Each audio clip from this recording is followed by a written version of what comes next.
Turkey's heartland, the high plateau of central Anatolia, has been inhabited for at least 8 millennia.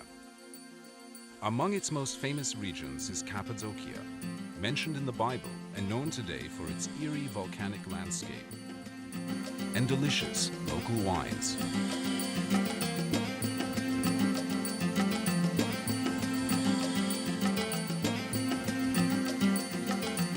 When Mount Erciyes, near Kayseri, was an active volcano, it spewed tons of lava and volcanic ash over the region. The ash solidified into soft rock that was later eroded by wind and water into valleys, plateaus, gorges, caves, and pinnacles. Early Christians settled in Cappadocia to practice their religion in peace. St. Paul visited here, and many monks and hermits sought the solitude of its lonely valleys filled with caves.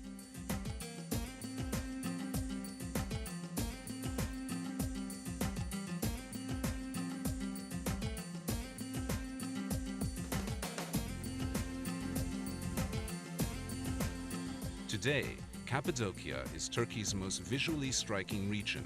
Visitors come from around the world to tour the Göreme Open Air Museum, a World Heritage Site sheltering dozens of medieval cave churches. Many of the church interiors are decorated with colorful frescoes of religious scenes. Perhaps the finest are the dark church, called Karanlık Kilise in Turkish, and the church of the Buckle, or Tokalı Kilise.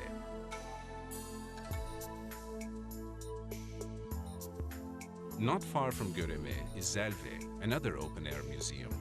3 steep valleys come together to form this historic area, which is also filled with ancient cave churches and dwellings. The Zelve valleys were actually inhabited until the 1950s. By that time, erosion had threatened the structural integrity of many caves, and there was a risk of collapse, so the inhabitants were resettled nearby. Dominating the Cappadocian skyline is the natural fortress of Uchhisar, rising above the town of the same name. This great rock promontory, 60 meters high, was hollowed out and made into a fortress by early settlers. Today, visitors climb to the top through a system of caves and passages to enjoy the spectacular panoramic views from the top. The town of Avanos, on the banks of the Kızılırmak River, is famous for its colorful Cappadocian carpets and red clay pottery.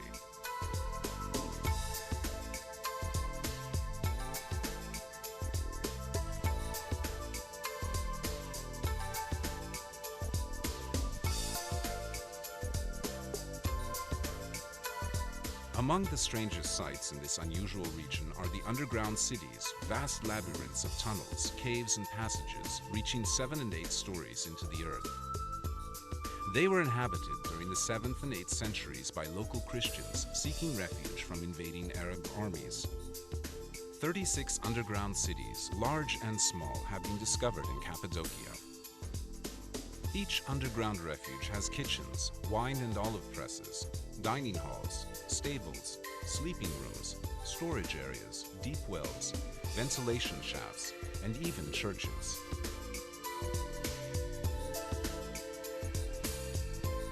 The entire complex could be closed off to enemies by rolling huge stone wheel doors across the entrance tunnels.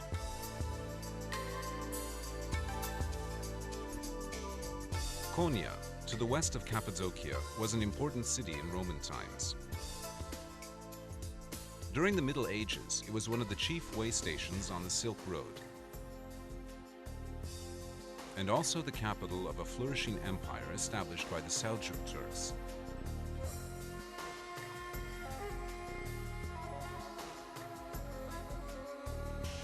At the height of the Seljuk power of the 13th century, Konya was home to Mevlana Celaleddin Rumi, one of the world's greatest mystic poets and philosophers. Rumi's disciples became the whirling dervishes, Sufi mystics who seek spiritual communion with God through a captivating circular dance.